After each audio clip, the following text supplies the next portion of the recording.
ओम हरि हरि बोले सत्यनारायण भगवान की जय। सो भक्तों, आज मैं सुनाने जा रही हूँ आपको सत्यनारायण भगवान की कथा। बोले सत्यनारायण भगवान की जय। एक समय नैमिषारण्य तीर्थ में शौनागदी 88,000 ऋषियों ने श्री सूत जी से पूछा, हे प्रभु, इस कलयुग में वेद विद्या रहित मनुष्यों को प्रभु भक्ति किस प्रकार मिलेगी तथा उनका उद्धार कैसे होगा। इसलिए हे मुनि श्रेष्ठ, कोई ऐसा तप कहिए जिससे थोड़े समय में पुण्य प्राप्त हो सके तथा मनवांछित फल प्राप्त हो। वह कथा सुनने की हमारी इच्छा है। सर्वशास्त्र गाता श्री सूत जी बोले, हे वैष्णवों में पूज्य, आप सबने प्राणियों के हित की बात पूछी है। अब मैं उस श्रेष्ठ व्रत का आप लोगों से कहूँगा जिस व्रत को नारद जी ने लक्ष्मी नारायण से पूछा था और लक्ष्मीपति ने मुनि श्रेष्ठ नारद से कहा था। सो ध्यान से सुनो। एक समय योगी राज नारद जी दूसरों के हित की इच्छा से अनेक लोकों में घूमते हुए मृत्युलोक में आ पहुँचे। यहाँ अनेक योनियों में जन्मे हुए प्राय सभी मनुष्य को अपने कर्मों द्वारा अनेक दुखों से पीड़ित देखकर सोचा, किस यत्न के करने से निश्चय ही दुखों का नाश हो सकेगा। ऐसा मन में सोचकर विष्णु लोक को गए। वहाँ श्वेत वर्ण और 4 भुजाओं वाले देवों के ईश नारायण का, जिनके हाथ में शंख चक्र गदा और पद्म थे तथा वरमाला पहने हुए थे, देखकर स्तुति करने लगे। हे भगवान, आप अत्यंत शक्ति से संपन्न हैं। मन तथा वाणी भी आपको नहीं पा सकती। आपका आदि मध्य अंत नहीं है। निर्गुण स्वरूप, सृष्टि के कारणभूत व भक्तों के दुखों को नष्ट करने वाले हो।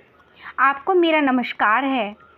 नारद जी से इस प्रकार की स्तुति सुनकर विष्णु भगवान बोले, हे मुनिश्रेष्ठ, आपके मन में क्या है? आपका किस काम के लिए आगमन हुआ है? निसंकोच कहो।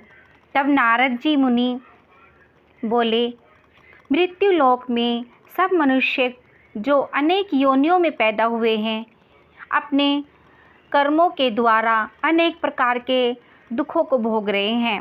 हे नाथ, मुझ पर दया रखते हुए तो बतलाइए कि उन मनुष्यों के सब दुख थोड़े से यत्न से ही कैसे दूर हो सकते हैं।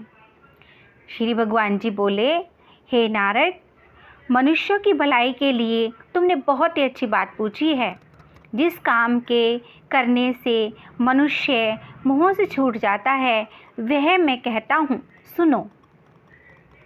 बहुत पुण्य देने वाला स्वर्ग तथा मृत्युलोक दोनों में दुर्लभ एक उत्तम व्रत है।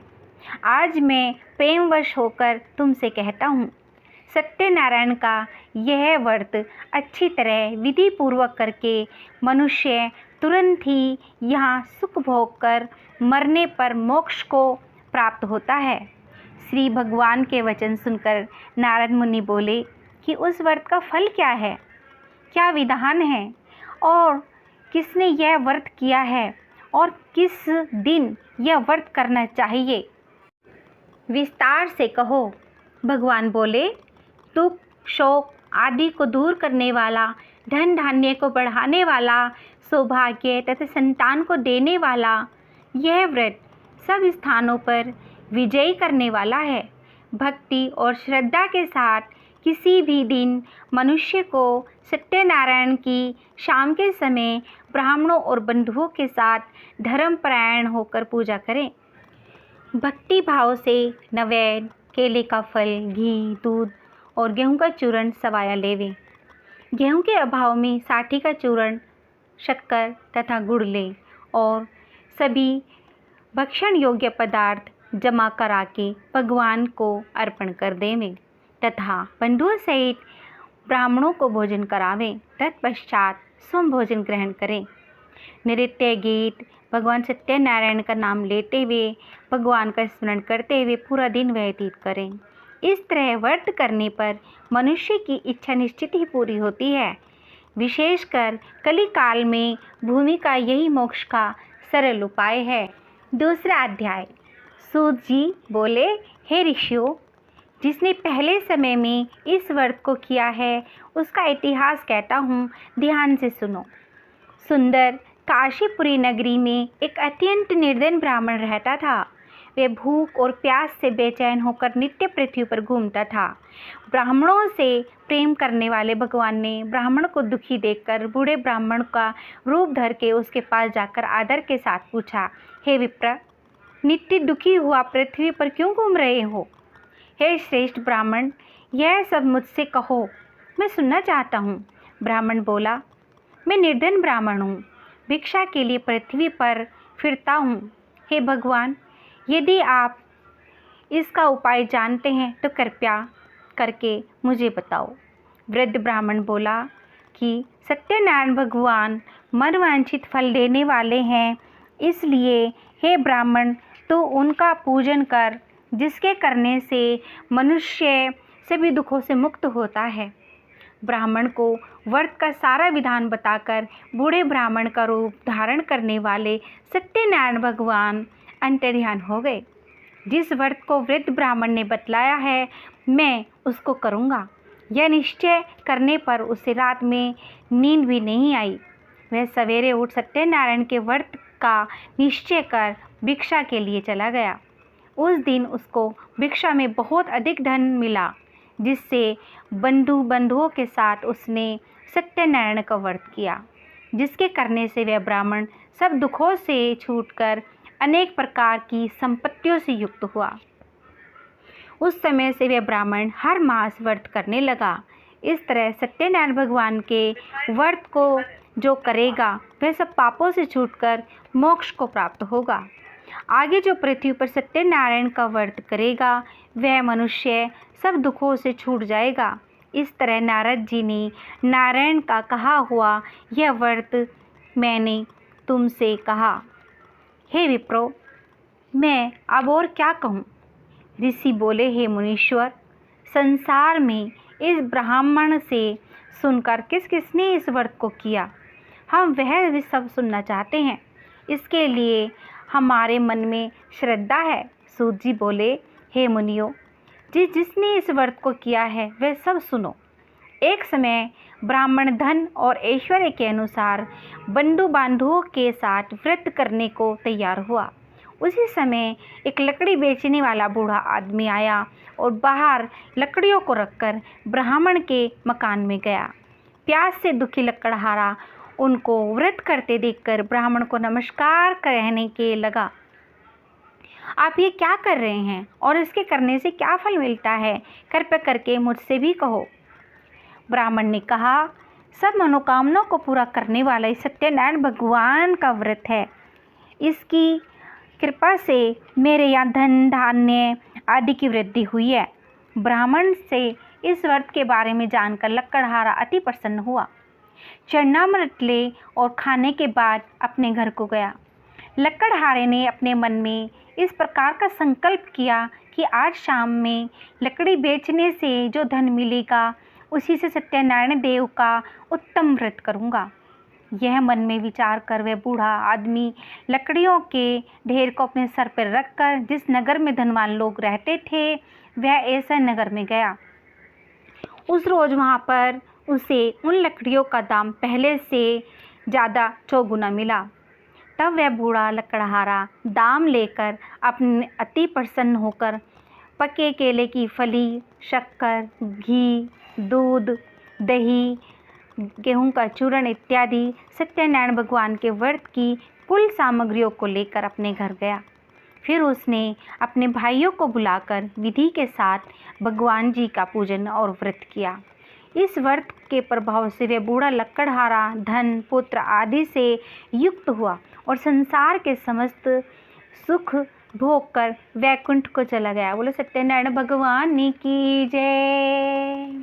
श्रीमन्नारायणी नारायणी नारायण, श्रीमन्नारायणी नारायणी नारायण, श्रीमन्नारायणी नारायण नारायण, नारायणी नारायणी नारायण। सो भक्तों, अब मैं आपको तीसरा अध्याय सुनाने जा रही हूँ। सूत जी बोले, हे श्रेष्ठ मुनियों, अब आगे की कथा कहता हूँ, सुनो। पहले समय में उल्कामुख नाम का एक बुद्धिमान राजा था। वह सत्यवक्ता और जितेंद्रिय था। प्रतिदिन देव स्थानों पर जाता था, गरीबों को धन देकर उनके कष्ट दूर करता था। उसकी पत्नी कमल के समान मुख वाली और सती साध्वी थी। भद्रशिला नदी के तट पर उन दोनों ने श्री सत्यनारायण का व्रत किया। उस समय वहाँ एक साधु वैश्य आया। उसके पास व्यापार के लिए बहुत सा धन था। वह नाव को किनारे पर ठहराकर राजा के पास गया और राजा को व्रत करते हुए देखकर विनय के साथ पूछने लगा, हे राजन, भक्ति युक्त चित्त से यह आप क्या कर रहे हैं? मेरी सुनने की इच्छा है, सो आप यह मुझे बताइए। राजा बोला, हे साधु, अपने बांधवों के साथ पुत्रादि की प्राप्ति के लिए यह महाशक्तिवान सत्यनारायण भगवान का व्रत व पूजन किया जा रहा है। राजा के वचन सुनकर साधु आदर से बोला, हे राजन, मुझसे इसका संविधान कहो। मैं भी आपके कथानुसार इस व्रत को करूँगा। मेरे भी कोई संतान नहीं है और इससे निष्ठा ही होगी। राजा से संविधान सुनकर व्यापार से निवृत्त होकर वह आनंद के साथ घर गया। साधु ने अपनी स्त्री से संतान देने वाले उस व्रत का समाचार सुनाया और कहा कि जब मेरे संतान होगी तब मैं इस व्रत को करूँगा। साधु ने ऐसे वचन अपनी स्त्री लीलावती से कहे। एक दिन उसकी स्त्री लीलावती पति के साथ आनंदित हो सांसारिक धर्म से परवक्त होकर सत्यनारायण भगवान की कृपा से गर्भवती हो गई तथा 10वें महीने में उसने एक सुंदर कन्या को जन्म दिया। दिनों दिन वह इस तरह बढ़ने लगी जैसे शुक्ल पक्ष का चंद्रमा बढ़ता है। कन्या का नाम कलावती रखा गया। तब लीलावती ने मीठे शब्दों में अपने पति से कहा, जो आपने संकल्प किया था कि भगवान का व्रत करूँगा, अब आप उसे करिए। साधु बोला, हे प्रिय, इसके विवाह पर करूँगा। इस प्रकार अपनी पत्नी को आश्वासन देकर वह नगर को गया। कलावती पितृगृह में वृद्धि हो प्राप्त हो गई। साधु ने नगर में सखियों के साथ अपनी पुत्री को देखा तो तुरंत दूत बुलाकर कहा कि पुत्री की वास्ते कोई सुयोग्य वर देख कर लाओ। साधु की आज्ञा पाकर दूत कंचन नगर पहुंचा। वहां पर बड़ी खोज और देखभाल कर लड़की के लिए सुयोग्य वणिक पुत्र को लेकर आया। उस सुयोग्य लड़के को देखकर साधु ने अपने बंधु बांधवों सहित प्रसन्नचित्त अपनी पुत्री का विवाह उसके साथ कर दिया। किंतु दुर्भाग्य से विवाह के समय भी व्रत करना भूल गया। तब श्री भगवान क्रोधित हो गए और श्राप दिया कि तुम्हें दारुण दुख प्राप्त होगा। अपने कार्य में कुशल साधु बनिया जमाता सहित समुद्र के समीप स्थित रतनपुर नगर में गया और वहाँ दोनों ससुर जमाई चंद्रकेतु राजा के उस नगर में व्यापार करने लगे। एक दिन सत्यनारायण भगवान की माया से प्रेरित कोई चोर राजा का धन चुराकर भागा जा रहा था, किंतु राजा के दूतों को देखकर चोर ने घबराकर भागते हुए राजा के धन को वहीं चुपचाप रख दिया जहां वो ससुर जमाई ठहरे हुए थे। जब दूतों ने उस साधु वैश्य के पास राजा के धन को रखा देखा तो वे दोनों को बांध कर ले गए और प्रसन्नता से दौड़ते हुए राजा के समीप जाकर बोले, यह दो चोर हैं, हम पकड़कर ले आए हैं, देखकर आज्ञा दे। तब राजा ने आज्ञा से उनको कठिन कारावास में डाल दिया और उनका सब धन छीन लिया। सत्यनारायण भगवान के श्राप द्वारा उनकी पत्नी भी घर पर बहुत दुखी हुई और घर पर जो धन था चोर चुरा कर ले गए। शारीरिक व मानसिक पीड़ा तथा भूख प्यास से अति दुखित हो अन्न की चिंता में कलावती एक ब्राह्मण के घर गई। वहाँ उसने सत्यनारायण भगवान का व्रत होते देखा। फिर कथा सुनी तथा प्रसाद ग्रहण कर रात को घर वापस आई। माता ने कलावती से कहा, हे पुत्री, अब तक कहाँ रही? वे तेरे मन में क्या है? कलावती बोली, हे माता, मैंने एक ब्राह्मण के घर श्री सत्यनारायण भगवान का व्रत देखा है। कन्या के वचन सुनकर लीलावती भगवान के पूजन की तैयारी करने लगी। लीलावती ने परिवार और बंधुओं सहित श्री सत्यनारायण भगवान का पूजा किया और वर मांगा कि मेरा पति और दामाद शीघ्र घर वापस आए। साथ ही प्रार्थना की कि हम सबका अपराध क्षमा करो। सत्यनारायण भगवान इस व्रत से संतुष्ट हो गए और राजा चंद्रकेतु को स्वप्न में दर्शन देकर कहा, हे राजन, दोनों वैश्यों को प्राति छोड़ दो और उनका सब धन जो तुमने ग्रहण किया दे दो, नहीं तो तेरा धन, राज्य, पुत्र आदि सब नष्ट कर दूंगा। राजा से ऐसे वचन कहकर भगवान अंतर्ध्यान हो गए। प्रातःकाल राजा चंद्रकेतु ने सभा में अपना स्वप्न सुनाया। फिर दोनों वणिक पुत्रों को कैद से मुक्त कर सभा में बुलाया। दोनों ने आते ही राजा को नमस्कार किया। राजा मीठे वचनों से बोले, हे महानुभावों, भावीवश आप लोगों को ऐसा कठिन दुख प्राप्त हुआ है, अब आपको कोई दुख भय नहीं है। ऐसा कहकर राजा ने उनको नए नए वस्त्र आभूषण पहनाए तथा उनका जितना धन लिया था दूना वापस कर कर आदर सहित विदा किया। दोनों वैश्य अपने घर को चले गए। बोले सत्यनारायण भगवान की जय। श्रीमन्नारायणी नारायणी नारायण, श्रीमन्नारायणी नारायणी नारायण, श्रीमन्नारायणी नारायणी नारायण, नारायणी नारायणी नारायण। तो भक्तों, अब मैं आपको चौथा अध्याय सुनाने जा रही हूँ। सूत जी बोले, वैश्य ने मंगलाचार करके यात्रा आरंभ की और अपने नगर को चला। उनके थोड़ी दूर निकलने पर दंडी वेशधारी सत्यनारायण जी ने उनसे पूछा, हे साधु, तेरी नाव में क्या है? अभिमानी वणिक हंसता हुआ बोला, हे दंडी, आप क्यों पूछते हो? क्या धन लेने की इच्छा है? मेरी नाव में तो बेल पत्र के पत्ते भरे हुए हैं। वैश्य का कठोर वचन सुनकर भगवान ने कहा, तुम्हारा वचन सत्य हो दंडी। ऐसा कहकर वहाँ से दूर चले गए और कुछ दूर जाकर समुद्र के किनारे बैठ गए। दंडी के जाने पर वैश्य ने नित्य क्रिया के बाद नाव को ऊंची उठी देखकर अचंभा किया और नाव में बेल पत्ते आदि देखकर मूर्छित हो जमीन पर गिर पड़ा। फिर मूर्छा खुलने पर अत्यंत शोक प्रकट करने लगा।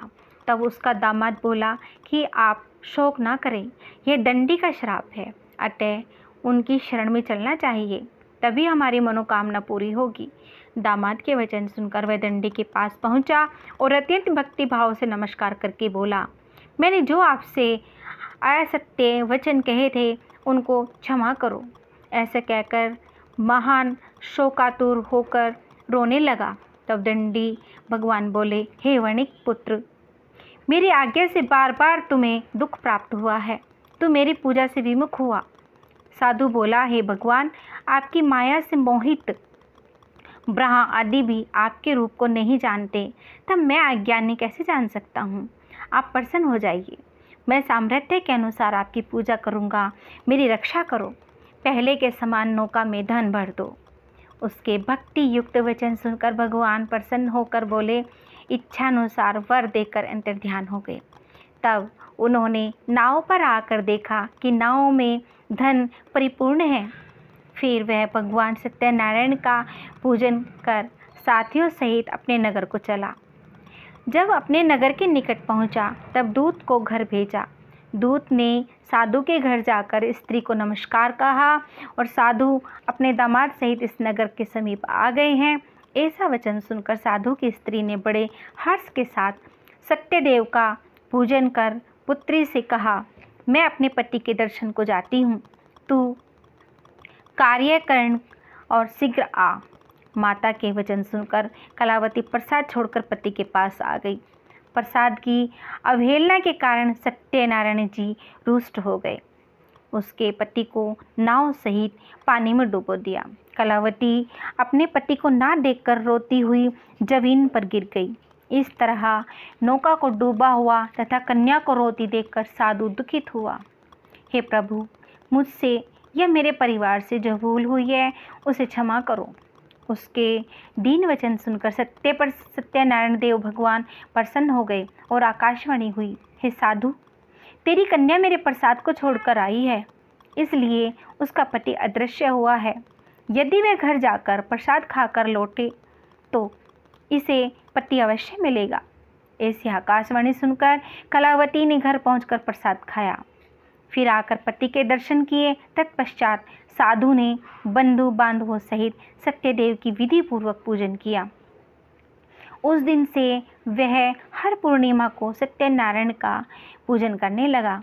फिर इस लोक को सुख भोग कर अंत में स्वर्ग लोक को गया। बोलो श्री सत्यनारायण भगवान ने की जय, विष्णु भगवान ने की जय, माँ लक्ष्मी की जय, शिव शंकर भोले बाबा की जय।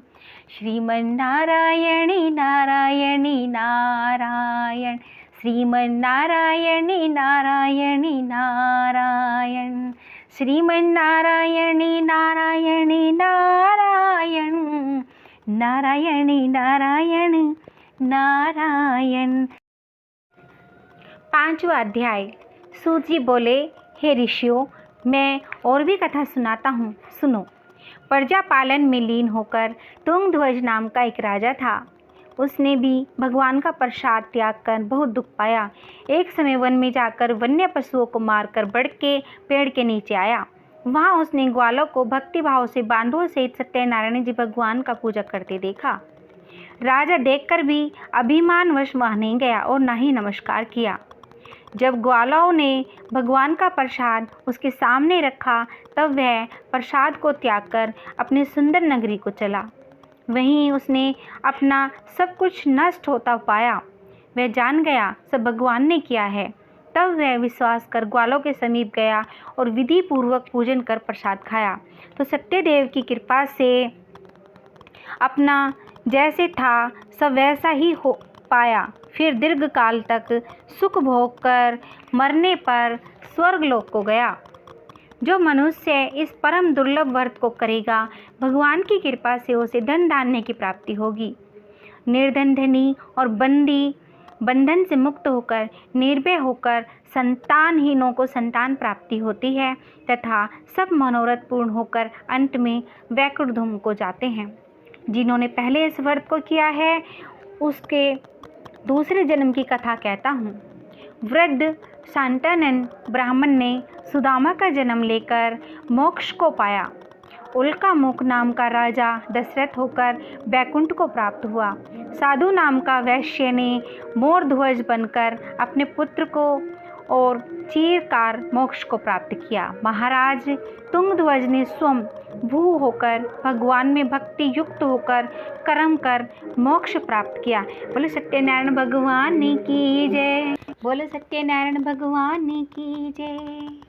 जय लक्ष्मी रमणा, श्री जय लक्ष्मी रमणा, सत्यनारायण स्वामी, सत्यनारायण स्वामी, जनिपातक हरिणा, जय लक्ष्मी रमणा। रतन जड़ित सिंहासन अद्भुत छवि राजे, नारद करत निरंतर, नारद करत निरंतर, घंटा ध्वनि बाजे, जय लक्ष्मी रमणा। परकट भय कली कारण द्विज को दर्श दियो, बूढ़ो ब्राह्मण बन के, बूढ़ो ब्राह्मण बन के, कंचल महल कियो, जय लक्ष्मी रमणा। दुर्लभ भील कराल जिन पर कृपा करी, चंद्रचूड़ एक राजा, चंद्रचूड़ एक राजा, तिनकी विपत्ति हरी, जय लक्ष्मी रमणा।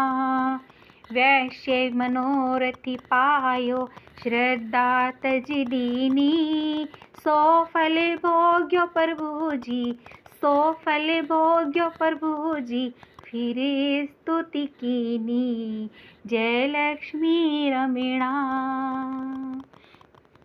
भाव भक्ति के कारण छिन छिन रूप धरियो, श्रद्धा धारण कीनी, श्रद्धा धारण कीनी, तिनको कार सरियो, जय लक्ष्मी रमणा। ग्वाल बाल संग राजा वन में भक्ति करी, मन वांछित फल दीनो, मन वांछित फल दीनो, दीन दयाली हरि। जय लक्ष्मी रमणा। चढ़त प्रसादि सवायो, कदिली फल मेवा, धूप दीप तुलसी से, धूप दीप तुलसी से, राजी सत्य देवा। जय लक्ष्मी रमणा। श्री सत्यनारायण जी की आरती जो कोई जन गावे, कहते शिवानंद स्वामी, कहते शिवानंद स्वामी, सुख संपत्ति पावे। जय लक्ष्मी रमणा, जय लक्ष्मी रमणा, श्री जय लक्ष्मी रमणा। बोलो श्री सत्यनारायण भगवान की जय। ओम जय जगदीश हरे, स्वामी जय जगदीश हरे। भक्ति जनों के संकट, भक्ति जनों के संकट क्षण में दूर करे। ओम जय जगदीश हरे। जो ध्यावे फल पावे, दुख विन से मन का, स्वामी दुख विन से मन का, सुख संपत्ति घरी आवे, सुख संपत्ति घरी आवे, कष्ट मिटे तनिका। ओम जय जगदीश हरे। मात पिता तुम मेरे, शरणी गहूँ मैं किसकी, प्रभु शरणी गहूँ मैं किसकी। तुम बिन और न दूजा, प्रभु बिन और न दूजा, आस करूँ मैं जिसकी। ओम जय जगदीश हरे। तुम पूरणी परिमात्मा, तुम अंतर्यामी, स्वामी तुम अंतर्यामी, पार ब्रह्म परमेश्वर तुम सबके स्वामी। ओम जय जगदीश हरे।